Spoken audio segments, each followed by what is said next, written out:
Bapak-bapak, ibu-ibu yang dirahmati oleh Allah SWT, dalam waktu yang tidak terlalu lama, barangkali kita ingin membicarakan sesuatu yang amat esensial dalam Islam, yang amat sangat fundamental dalam Islam, yaitu masalah kepemimpinan atau imarah. Maka judulnya di dalam flyer itu adalah kepemimpinan dalam akidah Islamiyah.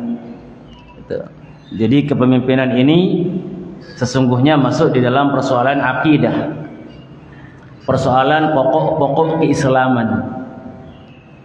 Dan kepemimpinan ini dalam bahasa Arabnya dikatakan imarah. Kenapa kok dimasukkan di dalam masalah keyakinan, pokok-pokok keyakinan? Karena Al-Quran menempatkan kepemimpinan ini dalam satu rangkaian dengan rangkaian taat kepada Allah, taat kepada Rasulnya, dan taat kepada pemimpin. Tiga sekaligus. A'udzubillahi minasyaitonirrajim. Ya ayyuhalladzina amanu athi'ullaha wa athi'ur rasul wa ulil amri minkum. Jadi sekaligus dirangkai dalam ketaatan kepada Allah, ketaatan kepada Rasulnya, dan ketaatan kepada pemimpin. Itu Allah katakan di dalam Surah An-Nisa ayat 59. Ya ayyuhalladzina amanu, ayat ini dimulai dengan kalimat ya ayyuhalladzina amanu, wahai orang-orang yang beriman. Ini bicara masalah iman. Setelah Allah bicara orang yang punya identitas keimanan pada hatinya, Allah perintahkan ati'ullah. Taatilah Allah wa ati'ur rasul, taati Rasul mutlak, kedua-duanya ini ketaatan mutlak tanpa syarat. Wa ulil amri minkum, dan juga pemimpin-pemimpin kalian. Ini enggak pakai ati'u. Berarti perintah mentaati pemimpin ini bersyarat. Syaratnya adalah pemimpinnya itu taat kepada Allah dan taat kepada Rasul. Maka kita wajib untuk mentaatinya.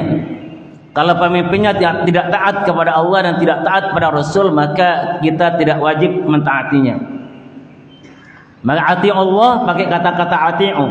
Taatilah Allah, maka mutlak taat kepada Allah. Wa ati'ur Rasul, taati Rasul, maka mutlak taat pada Rasul tanpa syarat.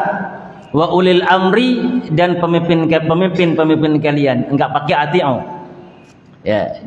Sehingga kemudian ulama memberikan pengertian terjemahan taatilah Allah, taati Rasul, dan pemimpin kalian. Kenapa di pemimpin ini enggak pakai kata-kata ati'u? Karena taatnya kepada pemimpin ini enggak mutlak, tapi bersyarat. Kalau pemimpinnya taat kepada Allah dan Rasulnya, isi kepemimpinannya adalah mentaati Allah dan Rasulnya, maka wajib kaum muslimin, orang beriman, mentaati pemimpin itu. Tapi ketika sang pemimpin tidak mentaati Allah, enggak mentaati Rasul, isi kepemimpinannya menentang Allah dan Rasulnya, maka kita tidak wajib mentaatinya. Sehingga ada sebuah kaidah, la ta'ata li makhluqin fi ma'siyatil khaliq. Enggak ada hak taat pada makhluk, siapapun makhluk itu, apakah orang tua, apakah dia adalah penguasa, apakah pimpinan kita di kantor, kalau dia memerintahkan maksiat kepada Allah, maka tidak ada bentuk ketaatan kita kepadanya. Kemudian Allah melanjutkan firman-Nya pada ayat yang sama, An-Nisa 59, fa in tanaza'tum fi syai'in farudduhu ila Allah wa Rasul. Jika kalian tanazu', kalian mengalami sebuah perdebatan, kalian mengalami pertentangan dalam sebuah perkara, sehingga kalian terlibat dalam sebuah perdebatan panjang, dalam sebuah perbedaan, pertentangan, maka cara terbaik adalah farudduhu ilallahi wa Rasul, kembalikan persoalan itu kepada Allah dan Rasulnya. Ulama menafsirkan kembalikan kepada Allah artinya kembali pada Quran. Bagaimana Quran berbicara tentang masalah itu, kembalikan kepada Rasul artinya bagaimana Rasul memberikan satu arahan, taujih, memberikan satu petunjuk terhadap masalah itu. In kuntum tu'minuna billahi wal yaumil akhir, jika kalian benar beriman kepada Allah dan beriman kepada hari akhir, maka mengembalikan setiap perdebatan dan perbedaan-perbedaan kepada Quran dan Sunnah. Dzalika khairu wa ahsanu ta'wila, itu yang paling baik dan paling bagus takwilnya, pemahamannya. Surah An-Nisa ayat berapa tadi? 59. Jadi kepemimpinan manusia itu langsung oleh Allah dirangkai dalam bentuk kemutlakan taat kepada Allah dan kemutlakan taat kepada Rasul. Nah, jadi ini kepemimpinan ini bukan perkara kaleng-kaleng dalam Islam. Bukan perkara masalah furu. Ini masalah pokok. Ini kita jadi harus orang-orang yang ngaji, orang-orang yang ngaji Quran melihat ini perkara serius. Lebih serius dibandingkan apa? Dibandingkan puasa sunnah Senin Kamis. Kenapa? Karena puasa sunnah Senin Kamis, salat tahajud, salat witir, tilawah Quran sehari 1 juz, ini masuknya dalam kategori apa? Amal infiradi, amal pribadi. Tapi membangun masjid, membuat taklim, urusan kepemimpinan, ini adalah amal jama'i. Dan ini masuk di dalam langsung rangkaiannya adalah dirangkai dengan taat kepada Allah, taat kepada Rasul, baru Allah bicara kepemimpinan dalam satu ayat, itu satu rangkaian. Jadi jangan kemudian kita menganggap kepemimpinan perkara gitu aja, enggak boleh. Maka kata Allah, kalau kalian berbeda pendapat, kembalikan pada Allah atau kembali ke Quran, gimana Quran mendudukkan masalah ini. Kembalikan pada Rasul artinya kembali pada sunnah, gimana sunnah Rasulullah mendudukkan persoalan ini. In kuntum tu'minuna billahi wal yaumil akhir, jika kalian benar-benar beriman kepada Allah dan beriman kepada hari akhir. Konsekuensinya adalah mengembalikan semua tanazu', semua perbedaan pendapat, pertentangan itu kepada Allah, itu Al-Quran, dan kepada sunnah. Nah, ini basic akidah orang-orang beriman, mengembalikan persoalan kepada Allah dan Rasulnya, mengembalikan persoalan pada Al-Quran dan sunnah. Makanya ini ayat dimulai dengan ya ayyuhalladzina amanu. Kenapa Pak Samsul kok membahas masalah ini?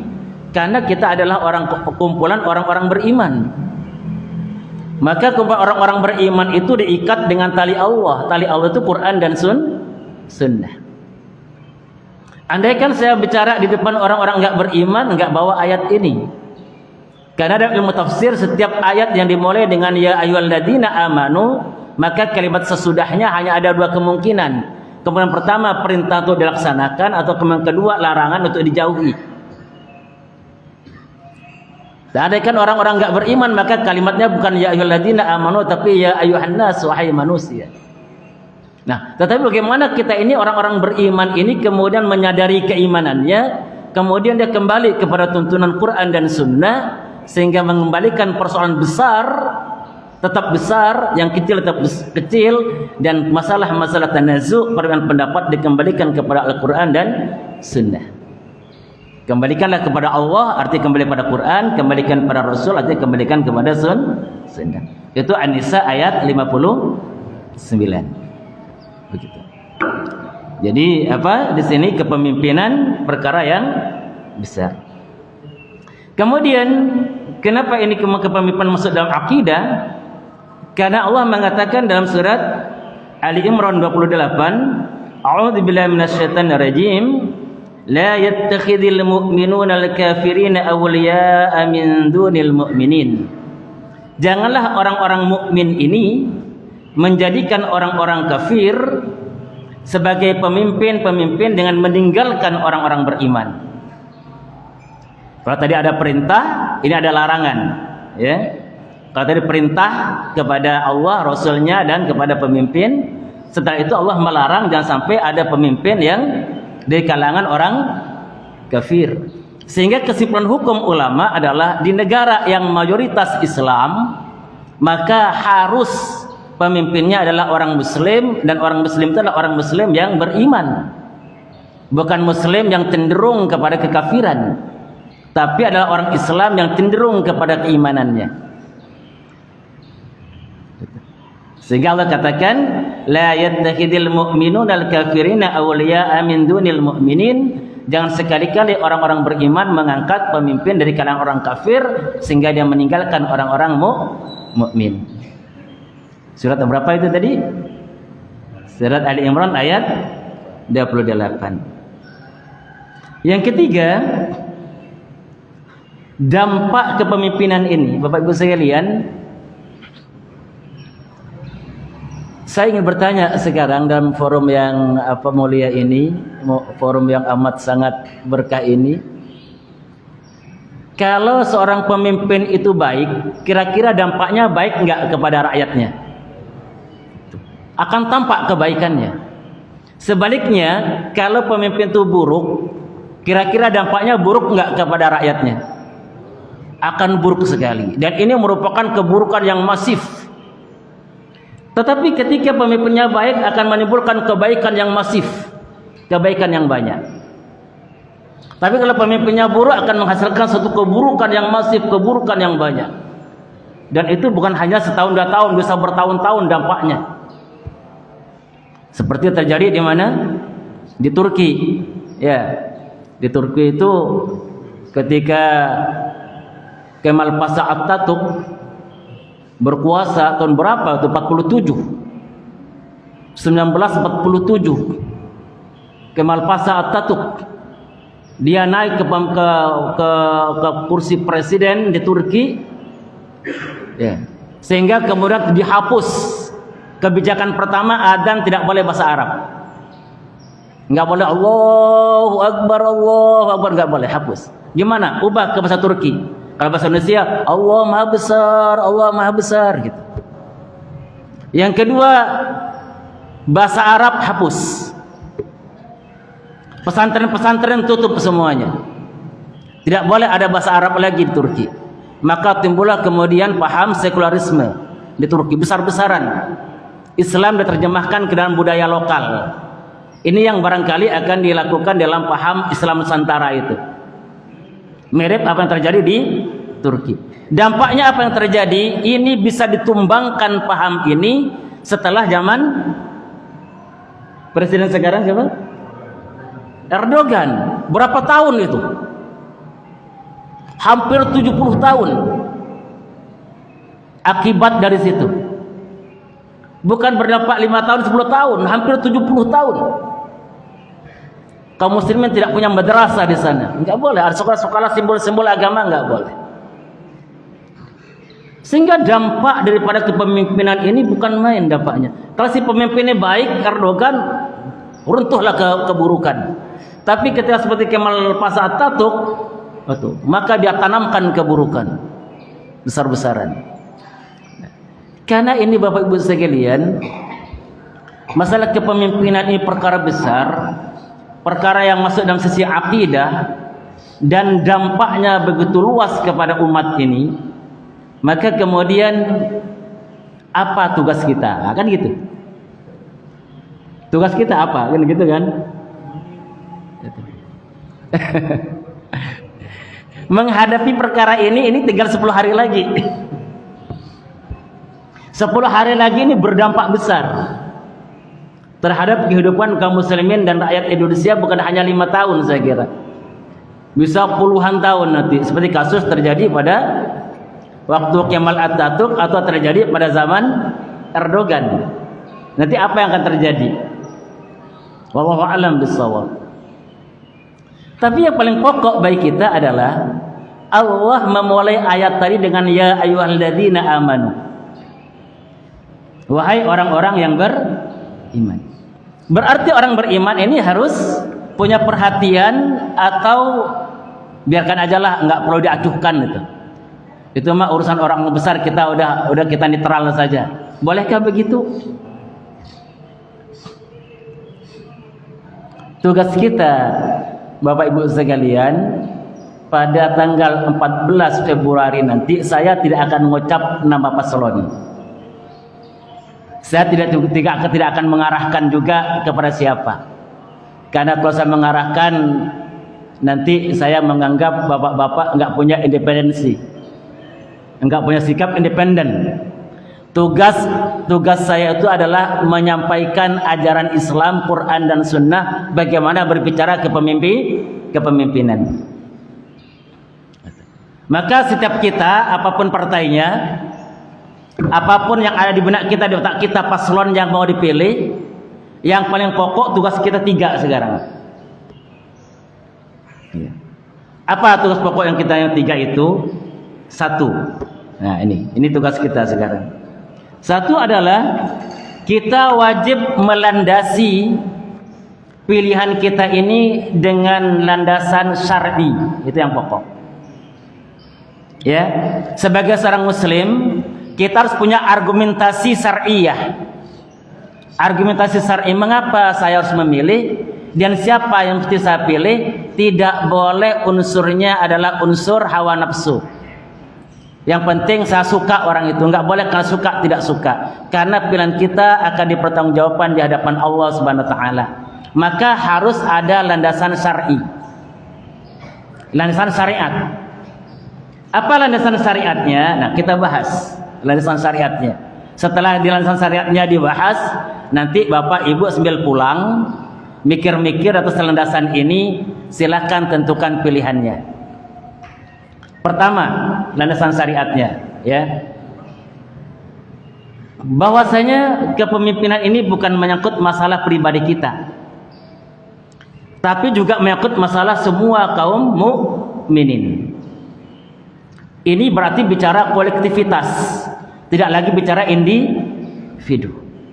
Bicara jamaah besar, jamaah kaum muslimin, jamaah rakyat Indonesia, tidak bicara tentang masalah individu. Apa Ustaz landasannya? Allah mengatakan innamal mu'minuna ikhwatun. Sesungguhnya orang-orang beriman itu adalah bersaudara. Dari kalimat innamal mu'minuna ikhwatun timbul istilah ukhuwah imaniyah, persaudaraan yang diikat dengan landasan iman. Jadi ini di Al-Hujurat Allah katakan innamal mu'minuna ikhwatun fa'aslihu baina akhawaykum. Sesungguhnya orang-orang mukmin itu bersaudara, maka damaikanlah di antara saudara-saudaramu.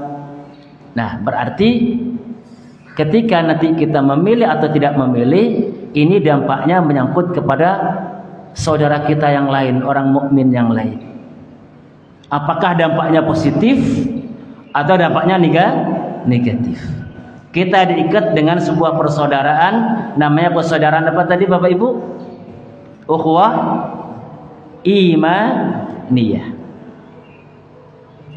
Kalau kita kemudian ke Rasulullah, maka Nabi mengatakan al-muslimu akhul muslim. Seorang muslim adalah saudara muslim yang lain. Dari hadis ini maka timbul istilah ukhuwah islamiyah, persaudaraan Islam. Jadi satu muslim dengan muslim yang lain adalah bersaudara. Sehingga kita punya dua istilah, ada istilah ukhuwah imaniyah dan ukhuwah islamiyah. Kalau sudah sampai ke sini, sudah sampai kepada ukhuwah imaniyah dan ukhuwah islamiyah, maka Nabi SAW bersabda, ini yang berat kepada kita ini. Apa kata Nabi? Man la yahtammu bi amril muslimina falaysa minhum. Kata Nabi, barang siapa tidak punya perhatian terhadap urusan kaum muslimin, maka dia bukan bagian kaum muslimin. Ini berat. Sesuatu yang akan berdampak kepada kaum muslimin, kita tahu akan berdampak pada kaum mukminin, tapi kita tidak mau memikirkannya, kita tidak mau untuk terpanggil di dalamnya. Apa kata Nabi?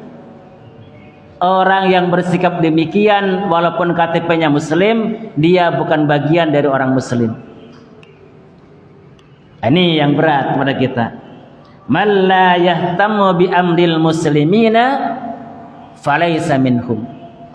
Barang siapa yang tidak punya perhatian dengan urusan kaum muslimin, maka dia bukan bagian kaum muslimin. Sampai di sini maka kita dituntut oleh syariat, mana bukti persaudaraanmu terhadap mukmin yang lain, mana bukti persaudaraanmu pada muslim yang lain? Mulai dituntut ini. Ini di hadapan masih di dunia ini, sudah diingatkan. Man la yahtammu bi amril muslimina falaysa minhum. Barang siapa tidak punya perhatian terhadap urusan kaum muslimin, maka dia bukan bagian kaum muslimin. Maka setiap orang muslim harus punya perhatian. Ustaz, ini kan hadisnya dhaif. Saya buka duluan. Ini kan hadisnya dhaif. Ini banyak jalur ini hadis, tapi semua jalurnya dhaif. Bapak Ibu sekalian, hadis itu ada dua komponen di dalamnya. Kalau kita bicara hadis berarti bicara dua komponen. Komponen pertama namanya sanad, jalur periwayatan. Yang kedua bicara isi, namanya matan. Terus yang dhaif yang mananya? Ternyata yang dhaif ini adalah sanadnya. Semua jalur hadis ini dhaif semua. Kadang ada orang yang diragukan di dalam jalur ini. Tetapi ulama hadis mengatakan ini hadis dhaif sanadnya tapi sahih isinya. Kok bisa? Karena isinya itu sama dengan hadis-hadis sahih yang lain. Apa ya hadis sahih yang lain? Di antaranya dua hadis yang disampaikan oleh Imam Bukhari dan Imam Muslim. Imam Bukhari dan Muslim ini meriwayatkan sebuah hadis. Bismillahirrahmanirrahim. Masalul mu'minina fi tawaddihim wa taruhumihim wa ta'atufihim masalul jasad. Kata Nabi, perumpamaan orang-orang beriman itu di dalam masalah saling mencintainya, saling menyayanginya, saling membelanya, mereka bagaikan satu tubuh. Idza ishtaka minhu udwun, jika satu anggota tubuhnya sakit, tada'a lahu sairul jasad, maka semua anggota tubuhnya merasakan sakit itu, bis-sahari wal humma, dengan dia itu tidak bisa tidur dan meriang badannya. Dia lagi jalan, kakinya terantuk batu, luka. Yang terantuk batu kakinya, yang teriak apa? Mulutnya, aduh, teriak. Yang sibuk ngobatin apanya? Tangannya. Malam hari ada infeksi, bisa tidur nyenyak? Enggak, meriang badannya. Makan pahit lidahnya. Otaknya berpikir bagaimana cara mengobatinya. Terus begitu. Yang diserbu Palestina, yang diborbardir Palestina, semua dunia Islam teriak. Kita munajat kunut nazilah, menghimpun bantuan, demo melaknat mereka yang menyerangnya. Semua tubuh kaum muslimin berteriak semuanya. Ini esensi persaudaraan itu berarti kita tidak boleh mengabaikan satu masalah yang akan berdampak kepada kaum muslimin. Kita harus ambil peranan di situ. Maka kata Nabi, perumpamaan orang muslim dalam masalah saling mencintai, saling membela, saling menyayangi bagaikan satu tubuh. Jika satu anggota tubuhnya sakit, semua tubuhnya meriang dan nggak bisa tidur. Terlibat semuanya. Hadis ini Bukhari Muslim. Sesuai dengan hadis tadi yang di awal, yang hadis dhaif di cover oleh hadis ini. Yang kedua adalah Rasulullah berkatakan, al-mu'min lil mu'min kal bunyan. Satu orang mukmin dengan mukmin yang lain kal bunyan, bagaikan satu bangunan, yashuddu ba'duhu ba'da, satu bagian menguatkan bagian yang lain. Ada imamnya, ada makmumnya, ada pengurus masjidnya, ada bagian yang mendesain bangunannya, ada yang ngurus majelis taklimnya, ada jadi pengusaha, ada jadi penguasa. Satu dan lain menguatkan. Jadilah bangunan Islam ini. Maka masing-masing kita harus menempatkan diri kita pada posisi apa kita ditakdirkan oleh Allah. Disitulah kita kemudian perankan diri kita untuk menguatkan bangunan Islam ini. Enggak boleh kita kemudian kita enggak usahlah begitu ya. Kita akan dimintai pertanggungjawaban. Sebagaimana hadis pertama, man la yatamu bi amril muslimina falaysa minhum. Barang siapa seseorang tidak punya perhatian terhadap urusan kaum muslimin, maka dia bukan bagian kaum muslimin. Akidah bukan nih. Akidah. Kalau sudah ditolak jadi muslim gimana? Akidah.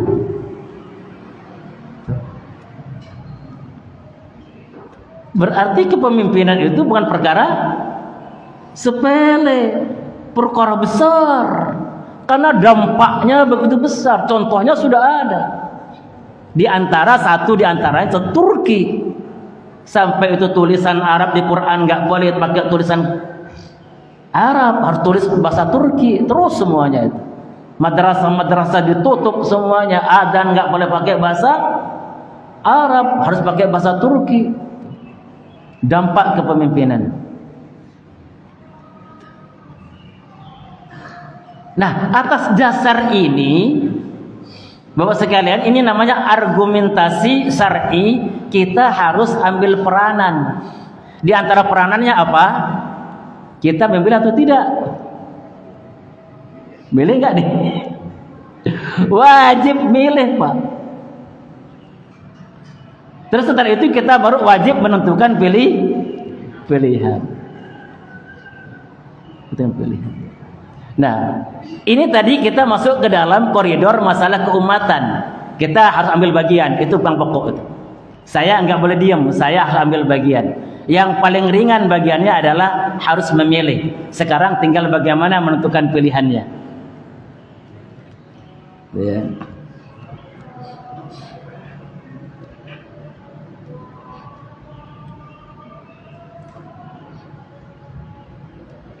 Untuk memperkuat landasan ilmiah, argumentasi untuk kita memilih, maka kemudian Allah SWT, kita sadari ini, firman Allah pasal Al-Maidah ayat 2, Allah berfirman, "A'udzubillahi minasyaitonir rajim, wa ta'awanu 'alal birri wat taqwa wa la ta'awanu 'alal izmi wal 'udwan." Apa kata Allah? Salinglah kalian tolong menolong dalam perkara birri.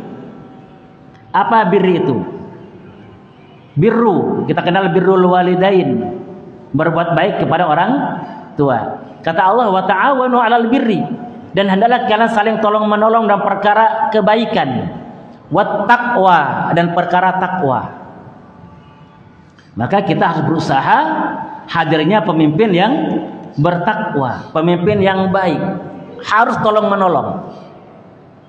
Wala ta'awanu 'alal ismi wal 'udwan, jangan tolong menolong dalam perkara ismi, dosa dan permusuhan. Bapak Ibu sekalian, kita mengenal ada istilah amal jariyah. Amal jariyah ini akan menghasilkan pahala jariyah. Tapi ingat, kita lupa berbicara bahwasanya juga ada dosa jariyah. Dalam Islam itu yang paling banyak dibahas masalah apa? Amal jariyah. Padahal Islam bicara ada dosa jariyah. Kata Nabi, "Man sanna fil Islam sunnatan hasanatan falahu ajruha wa ajru man amila biha fala yunqasu biha syai'a."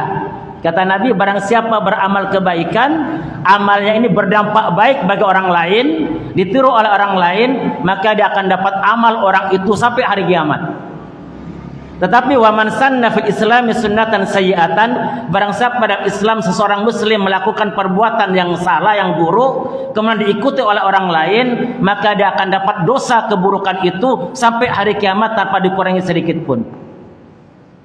Kecuali dia taubatan nasuha, kecuali.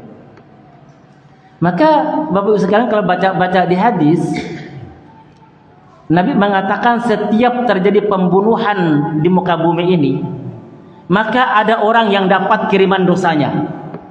Siapa dia? Siapa? Habil apa Qabil? Yang membunuh siapa? Yang jadi kakaknya adalah Qabil, adiknya Habil. Qabil membunuh Habil. Ini peristiwa pertama kali pembunuhan di muka bumi dilakukan oleh Qabil membunuh Habil. Kemudian si Qabil enggak taubat.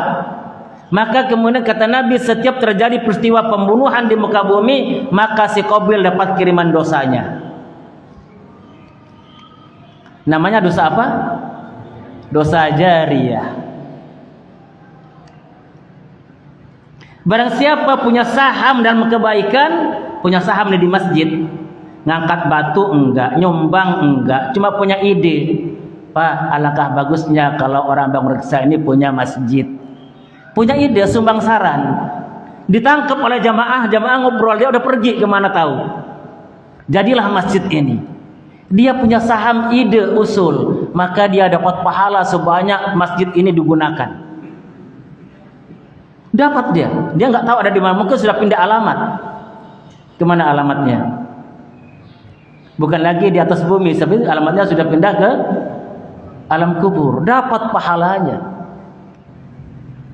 Tapi seseorang biasanya punya ide, Pak, di sana itu ada diskotik, Pak, jalannya nggak bagus. Alangkah baiknya kalau jalannya diperbagus, biar banyak orang berkunjung ke sana. Terus dia pergi, ditangkap oleh pengusaha itu idenya. Diperbagus jalannya, ramai diskotiknya, banyak pelacuran di dalamnya. Itu orang pertama kali yang punya saham itu dapat kiriman dosanya. Kembali kepada kepemimpinan. Tiba-tiba bapak-bapak tidak mau milih, ibu-ibu nggak mau milih. Udahlah, begitu-gitu males. Gara-gara bapak nggak milih, ibu nggak milih, tiba-tiba terjadi selisih suara. 100 suara misalnya, ternyata orang sini semua nggak milih, sehingga dengan itu ya qadarullah jadilah kepemimpin buruk. Kira-kira kita akan diminta pertanggungjawaban tidak? Akan diminta pertanggungjawaban. Atau kita milih suka-suka hati, bukan landasan syar'i tapi landasan hawa nafsu, yang karena saya cinta ke dia milih, ternyata yang kita cintai orang buruk. Akhirnya kebijakannya buruk semua. Kita punya saham nggak di situ? Punya saham keburukan. Ini namanya dosa jama'i. Tapi kita kemudian berpikir, ini masalah akan diminta pertanggungjawaban di hadapan Allah. Kita mikir, gimana landasannya ini? Oh, Qur'annya gini, ini hadisnya begini. Ini menyangkut masalah nasib umat. Saya harus ambil peranan. Saya harus memilih di antara mereka yang paling baik menurut Qur'an. Menurut Quran, menurut sunnah. Karena kata Allah, kembalikan pada Allah, kembalikan kepada Rasul. Jika kita beriman pada Allah dan hari kiamat, maka ukurannya ukuran Quran dan sunnah. Terus kita tentukan si A, maka kita pilih. Ditakdirkan oleh Allah jadi kebijakannya baik semua. Kita dapat pahala nggak kira-kira? Dapat saham semua kebaikannya. Dapat saham karena kita punya saham di situ, dapat kita pahala. Andaikan takdir Allah nggak jadi, kita nggak dosa. Kenapa? Karena kita sudah membuat landasan syar'i. Ternyata perkaranya nggak sederhana. Ada pahala jariyah, ada dosa jariyah. Bapak Ibu, kalau Bapak Ibu sholat sendirian, pahalanya berapa? Satu udah tahu kita ya. Kalau berjamaah 27. Bangun masjid ini amal perorangan atau amal jama'i? Jama'i. Pak, saya tidak sempat Pak berangkat ke TPS untuk nyoblos karena saya menyelesaikan sholat duha saya berapa 100 rakaat misalnya. Itu Bapak berangkat karena tanggung jawab keimanan ini, tanggung jawab mukmin dan muslimin saudara kita ini, berangkat ke TPS itu berangkat amal jama'i 27 derajat di atas sholat duha. Duha itu sunnah. Ini kita melaksanakan kewajiban tanggung jawab ukhuwah imaniyah, ukhuwah islamiyah. Ini landasan syar'inya. Mengapa kita jadi wajib untuk memilih? Kemudian siapa yang mesti kita pilih, Pak? Saya nggak mau ngomong paslon loh ya. Enggak. Saya mau ngomong dalil aja. Saya akan bicara dalil, Quran dan Sunnah. Ya. Kalau saya ngomong paslon nanti ternyata kalau saya sebut beda dengan jamaah, mau salaman nggak jadi. Enggak, itu Pak Samsul beda dengan saya. Rusak. Yang paling bagus sampaikan dalilnya, sampaikan hidayah Allah dan Rasulnya.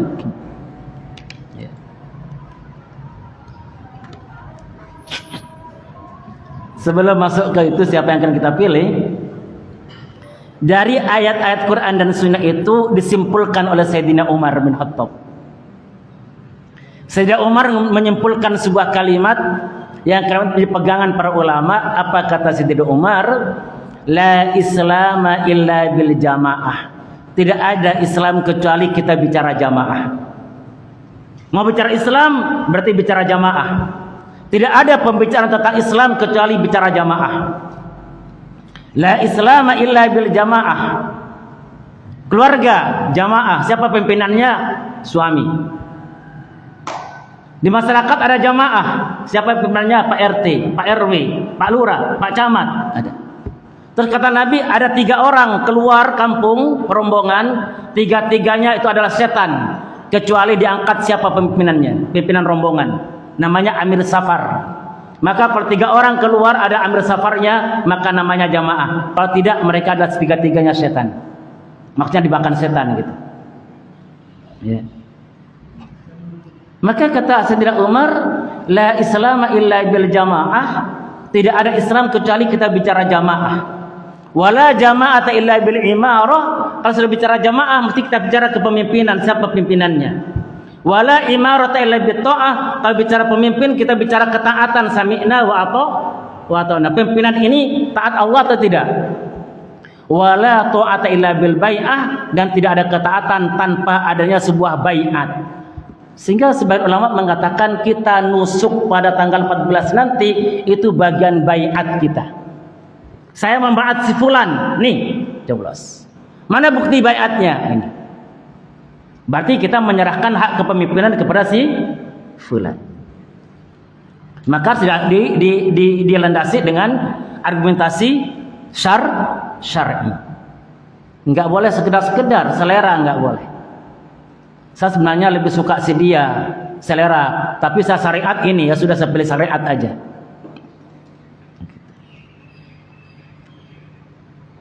Ini tugas pertama, melandasi dengan argumentasi syariah, bukan lagi selera. Itu tugas kita yang pertama. Memandang ini bagian daripada ajaran Islam, bukan masa selera-seleraan.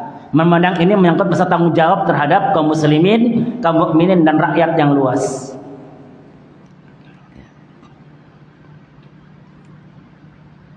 Terus tadi yang kedua adalah apa? Siapa yang mesti kita pilih? Ikhtiar sekarang. Kalau tadi itu landasan ilmiahnya, sekarang ikhtiarnya.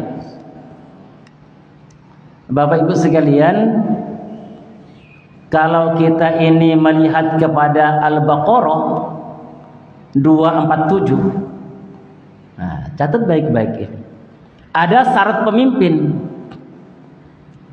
Pemimpin yang baik itu yang bagaimana? Itu oleh Allah dijelaskan di Al-Baqarah 247. Ketika Allah menceritakan peristiwa Bani Israel yang terjadi kekosongan pemimpin, maka Bani Israel minta kepada nabi-nabinya yang diutus oleh Allah, wahai para nabi, wahai nabi-nabiku, wahai nabi Allah, mintalah kepada Allah, tunjukkan pada kami siapa yang bagus memimpin kami Bani Israel. Terus Allah kasih petunjuk pada nabinya, Allah menunjuk namanya Talut. Siapa namanya? Talut. Begitu Talut ini disampaikan oleh Nabi Bani Israel, wahai Bani Israel, Allah mengangkat pemimpin kalian Talut. Mereka tidak, kok Talut sih? Kata tokoh-tokoh Bani Israel, di mana mereka adalah orang kaya raya. Bahasa kita sekarang apa namanya? Oligarki, ya. Kelompok oligarki ini nggak mau dipimpin oleh Talut. Kenapa? Talut itu ternyata orang miskin dari keluarga petani. Mereka mengatakan kami berhak jadi pemimpin negeri ini dibandingkan Talut. Talut itu siapa sih? Dia orang miskin di keluarga petani, bukan orang kaya. Kami para konglomerat, kelompok oligarki berhak jadi pemimpin. Mereka menolak keputusan Allah. Terus kemudian Allah jelaskan lewat lisan nabinya kenapa Talut oleh Allah yang diangkat. Bapak sampai pada kalimat wazadahu bastatan fil ilmi wal jism Kata Allah, Talut itu punya dua kelebihan yang kalian tidak memilikinya. Pertama, wazadahu bastatan fil ilmi, dia memiliki keluasan ilmu pengetahuan. Ilmunya luas. Karena ilmunya luas, dia bisa bicara ke semua lini. Ke rakyat kecil, tahu bagaimana bahasa rakyat. Ke dunia kampus, paham bagaimana bicara di dunia kampus. Ke dunia pemerintahan, ngerti bagaimana bicara dunia pemerintahan. Ke dunia pengusaha, paham bagaimana bicara ke dunia pengusaha. Ilmunya cukup. Dunia nasional iya, regional iya, diundang di PBB iya juga. Bicara. Enggak minder. Kenapa? Ilmunya cukup. Melihat situasi ekonomi tahu dia. Melihat situasi politik tahu. Kenapa? Ilmunya luas. Cukup. Pertama syaratnya adalah bastatan fil ilmi, memiliki keluasan ilmu. Yang kedua, wal jism, fisiknya kokoh. Jangan sampai pemimpin ini pas tiba-tiba, Pak ada banjir, Pak banjir bandang, terjadi gempa bumi, terjadi tanah longsor, gimana Pak? Kita tinjau lokasi. Ya ternyata kamu pemimpinnya lagi dikerokin. Nggak bisa pimpinannya, nggak dikerokin masuk angin gitu. Lagi dipijet. Oh, repot, rakyatnya bingung. Sidang kabinet gimana? Ditunda. Kenapa? Masih ke ICU dulu. Repot kalau begini. Makanya kata Allah di Quran itu 247 Al-Baqarah, saat pemimpin dua. Apa tadi? Ini Quran kan, bukan saya ya. Ini Quran. Allah mengatakan wazadahu bastatan fil ilmi wal jism. Saya tunjukkan ayatnya biar dibaca sendiri oleh Bapak Ibu. Dibaca sendiri, latar belakangnya baca sendiri, sehingga jadi hidayah bagi kita. Saya tunjukkan 247 Al-Baqarah. Nanti baca lengkap dengan asbabun nuzulnya dan tafsir para ulama di dalamnya. Sehingga kajian ini enggak berhenti di sini.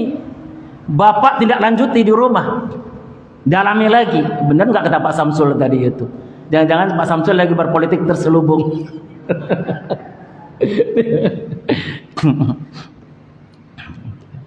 Jadi harus kembali, kata Allah, faruddu ilallahi wa rasul, kembalikan pada Allah Al-Quran, kembalikan pada Rasul hadis, in kuntum tu'minuna billahi wal yaumil akhir, jika kamu benar beriman kepada Allah dan hari akhir. Satu itu. Jadi ada ciri-ciri fisiknya, satu harus luas ilmu, kedua harus apa tadi? Fisiknya kokoh. Yang ketiga, yang kedua, Bapak sekalian, kata Rasulullah, manusia ini ada pilarnya. Manusia ini sama dengan bangunan kan, tadi kata Nabi seperti bangunan. Bangunan ada tiang, ada pilarnya. Ternyata manusia juga ada pilarnya. Kalau dua pilar manusia ini baik, baik semua manusia. Tapi jika dua pilar ini buruk, buruk semua manusia. Apa kata Nabi dalam hadisnya? Sinfani minan nas. Ada dua golongan dalam manusia. Idza saluha, jika kedua golongan ini baik, saluhan nas, manusia semua akan terbawa baik.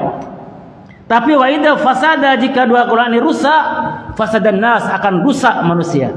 Siapa dua golongan itu Bapak Ibu? Kata Nabi, yang pertama ulama, yang kedua umara.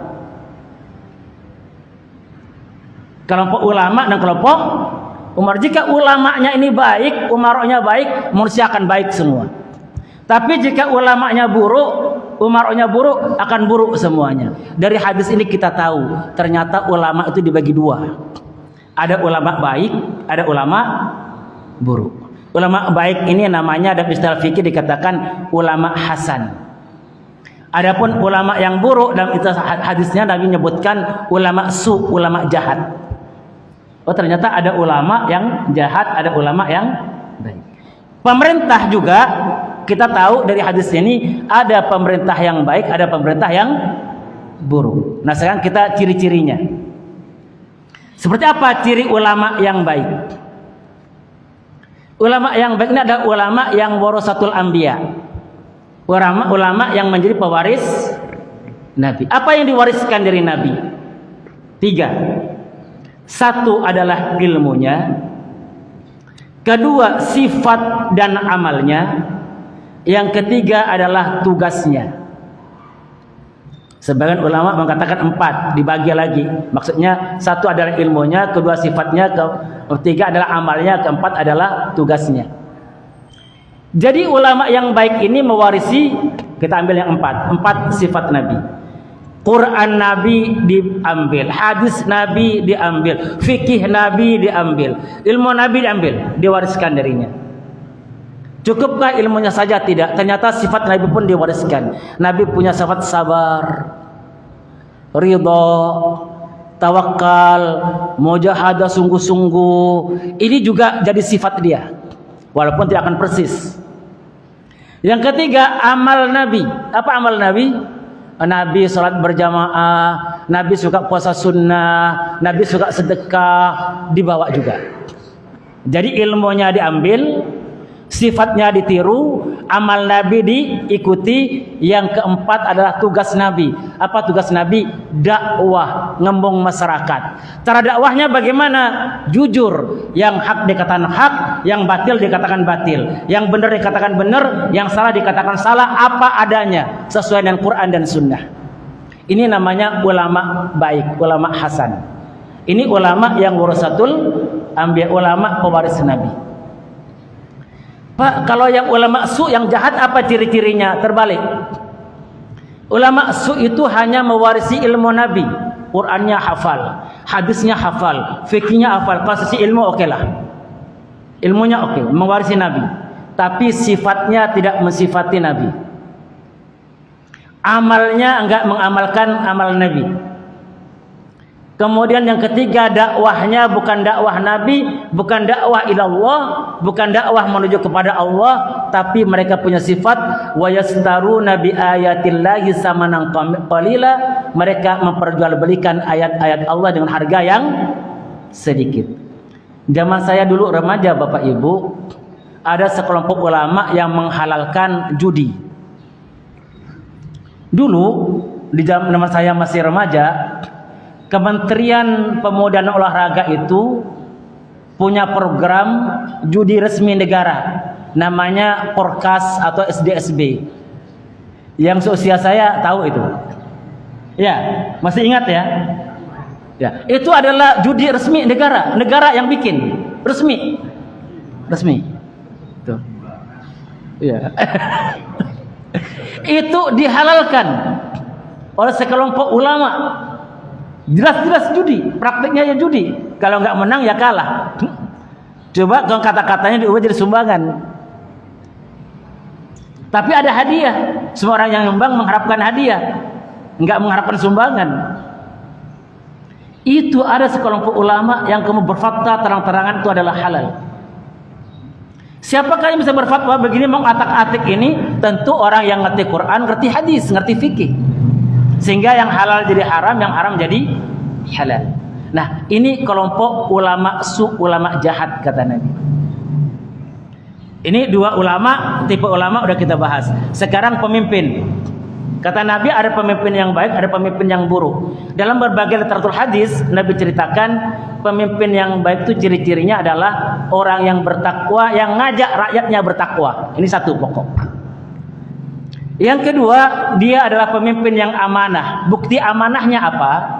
Bukti amanahnya adalah rela mengorbankan kepentingan dirinya demi kepentingan rakyatnya. Ini pegang teguh-teguh ya Pak ya, ciri-cirinya nih. Rela mengorbankan kepentingan diri demi kepentingan rakyat. Yang ketiga, ciri-cirinya dia mendoakan baik rakyatnya, didoakan baik oleh rakyatnya. Yang keempat, dia sayang pada rakyatnya, disayang oleh rakyatnya. Ini ciri pemimpin yang soleh, yang baik. Adapun pemimpin yang buruk adalah pemimpin itu yang khianat, mengorbankan rakyat demi kepentingan dirinya. Akhirnya dia dilaknat oleh rakyat, dan rakyat dia melaknat rakyat juga. Dia didoakan buruk oleh rakyat, dan dia mendoakan buruk ke rakyatnya. Ini ciri-ciri pemimpin yang buruk. Berarti tugas kita adalah dua. Bagaimana menghadirkan pemimpin yang baik dan ulama yang baik. Caranya gimana Pak? Saya kan cuma punya satu hak suara. Sementara pemimpin yang baik dan ulama yang baik ini dipengaruhi oleh jutaan manusia. Sementara saya cuma punya satu suara. Nah, di sini letaknya Bapak Ibu sekalian. Ya kalau begitu kampanye dong. Di mana kampanyenya? Ya di mana aja, di medsos. Nah, saya lihat di medsos. Di grup jamaah masjid, di grup RT ya, di grup guru saya lihat mereka satu dengan yang lain sama-sama berkampanye, kampanye tajam sampai kemudian kalimatnya sumpah-sumpah yang lain berantem di grup mereka itu, berantem Pak di grup Pak. Itu saya bilang, wah dakwah begini bukan dakwah Sunda. Bukan dakwah syar'i. Karena kalau dakwah syar'i itu landasannya adalah Al-Qur'an. Apa kata Allah? Ud'u ila sabili rabbika bil hikmati wal mau'izatil hasanah wajadilhum billati hiya ahsan. Ajaklah kata Allah mereka ke jalan Tuhanmu dengan 3 cara. Cara pertama bil hikmah, dengan cara hikmah. Apa Pak hikmah itu? Tafsirnya bil hikmah ini, ajak mereka ke jalan Allah dengan Quran dan Sunnah. Itu namanya hikmah. Kalau mereka bisa diajak ke Quran ke hadis, ajak ke Quran ke hadis. Ustaz, mereka tuh nggak pernah ngaji Ustaz, nggak ngerti. Dibacakan Quran nggak ngerti, dibacakan hadis nggak paham.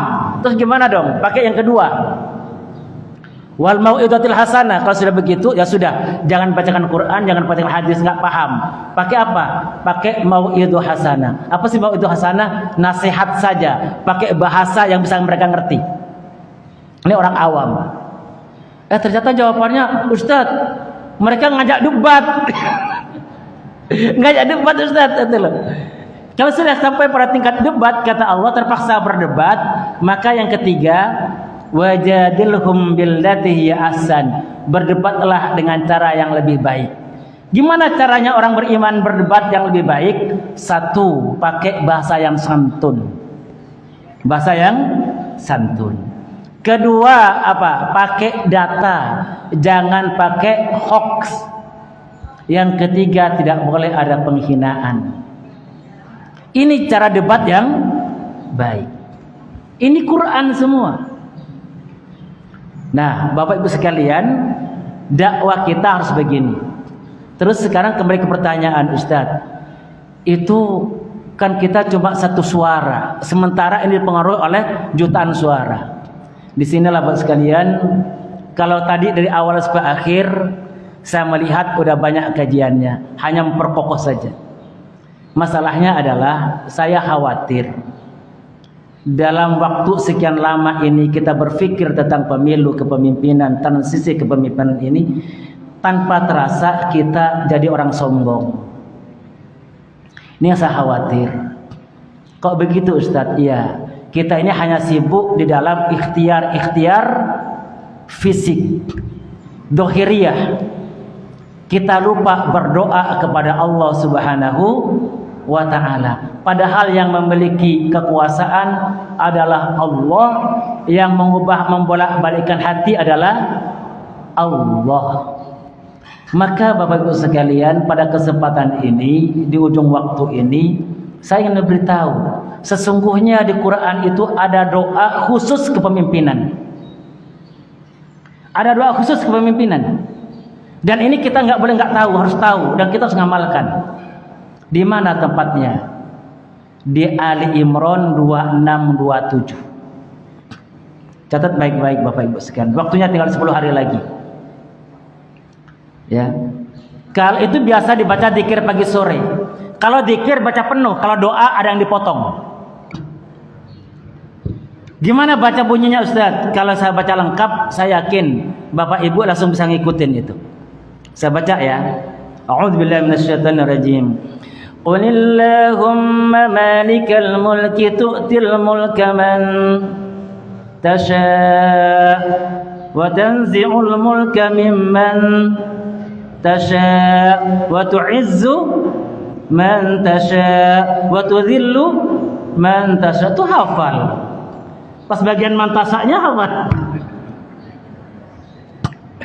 Biyadikal khair innaka ala kulli syai'in qadir tulijul laila fin nahar wa tulijun nahara fil lail wa tukhrijul hayya minal mayyit wa tukhrijul mayyita minal hayy wa tarzuqu man tasha'u bighairi hisab.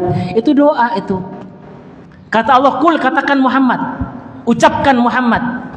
Mengucapkan apa ya Allah? Allahumma malikal mulki, wahai Allah pemilik segala kerajaan dan kekuasaan. Tu'til mulka man tasha, engkau berikan kekuasaan kepada siapa yang engkau kehendaki. Wa tanzi'ul mulka mimman tasha, engkau cabut kekuasaan daripada siapa yang engkau kehendaki. Wa tu'izzu man tasha, engkau muliakan siapa yang engkau kehendaki. Wa tudhillu man tasha, engkau hinakan siapa yang engkau kehendaki. Biyadikal khair, semua kebaikan di tanganmu ya Allah. Innaka ala kulli syai'in qadir, sesungguhnya engkau maha kuasa atas segala sesuatu.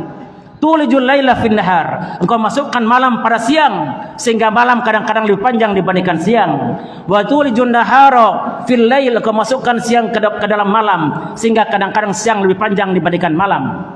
Wa tukhrijul hayya minal mayyit, engkau keluarkan kehidupan daripada benda mati. Wa tukhrijul mayyita minal hayy, engkau keluarkan benda mati daripada benda hidup. Wa tarzuqu man tasya'u bighairi hisab, engkau kasih rezeki seseorang tanpa perhitungan. Itu doa apa itu? Doa tentang kekuasaan. Habis doa itu iringi, ya Allah karuniakan kepada kami kaum muslimin dan bangsa Indonesia pemimpin-pemimpin yang soleh, yang bertakwa kepadamu, yang mencintai rakyatnya, yang amanah, yang mereka itu mendoakan baik rakyatnya, didoakan baik oleh rakyatnya, sayang pada rakyatnya, disayang oleh rakyatnya. Ya Allah, cabut ya Allah kekuasaan daripada orang-orang yang berkhianat, yang punya agenda-agenda keburukan pada orang Islam dan rakyat Indonesia. Baca doa itu ibu sekalian, bapak sekalian. Ya Allah, berikan kepada kami ulama-ulama yang soleh. Kita baca ya, sama-sama ya. Kalau berdoa jangan pakai kul, karena kul itu artinya katakanlah. Masa kita berdoa kul, katakan ya Allah, wah kita nyuruh Allah, apa jadinya? Kul itu Allah nyuruh kita. Makanya kalau kita berdoa langsung Allahumma, kulnya jangan dibaca. Sama-sama. Bismillahirrahmanirrahim. Alhamdulillahirabbil alamin. Ya Rabbana lakal hamdu kama yanbaghi li jalali wajhika wa 'azimi sultanik. Allahumma salli ala sayyidina Muhammad wa ala ali sayyidina Muhammad. Allahumma malikal mulki tu'til mulka man tasha' wa tanzi'ul mulka mimman tasha' wa tu'izzu man tasha' wa tudhillu man tasha' biyadikal khair innaka ala kulli syai'in qadir tulijul laila fin nahari wa tulijun nahara fil laili wa tukhrijul hayya minal mayyiti wa tukhrijul mayyita minal hayy wa tarzuqu man tasha' bighairi hisab. Ya Allah, kami mohon kepadamu, karuniakan kepada kami kaum muslimin dan bangsa Indonesia pemimpin-pemimpin yang saleh, pemimpin yang bertakwa kepadamu ya Allah, yang sayang kepada rakyatnya, yang mendoakan baik rakyatnya, didoakan baik oleh rakyatnya, sayang pada rakyatnya, disayang oleh rakyatnya. Ya Allah, cabut ya Allah kekuasaan di tangan orang-orang yang jahat, orang-orang yang khianat, yang punya agenda keburukan kepada kaum muslimin dan bangsa negara Indonesia ini. Ya Allah, karuniakan kepada kami ulama-ulama yang saleh yang menjadi pewaris Nabi-Mu ya Rabbal Alamin. Sallallahu ala sayyidina Muhammadin wa ala alihi wa sahbihi wasallam. Alhamdulillahirabbil alamin. Amin ya rabbal alamin. Tugas kedua selesai. Landasan syar'i udah, ikhtiar dengan secara zahir, secara batin doa pada Allah selesai, tapi diamalkan terus ini Pak. Jangan cukup sekarang aja, nanti diamalkan. Yang ketiga, tugas ketiga adalah apa Pak, Ibu? Dakwahkan. Jangan hanya kita saja, WA kita tuh kirim ke semua grup-grup. Jangan sampai kita sombong nggak terasa ya. Ngurus pemilu hanya dengan diskusi saja ya. Sampai lupa kita berdoa kepada Allah. Itu di Quran Ali Imran 26 27 ada doa dari Allah. Amalkan. Sebar itu 10 hari insya Allah cukup untuk berdoa kepada Allah. Antara adzan, iqamat, tahajud di malam hari, ya semoga dikabulkan oleh Allah dan jadi saham bagi kita semuanya. Amin ya rabbal alamin. Tadi saya tuh mau pendek ya. Tapi kalau pendek nggak selesai. Alhamdulillah sampai di sini barangkali Bapak sekalian apa bisa sampaikan amanah ini semoga bermanfaat. Ya, saya tutup dulu. Saya kembalikan dulu kepada Ustaz. Tafadhol Ustaz. Alhamdulillah jazakumullah khairan pada kita yang telah menyampaikan pelajaran pada perayaan ini. Satu lain masalah di mana telah mengingatkan pada kita sebentar lagi kita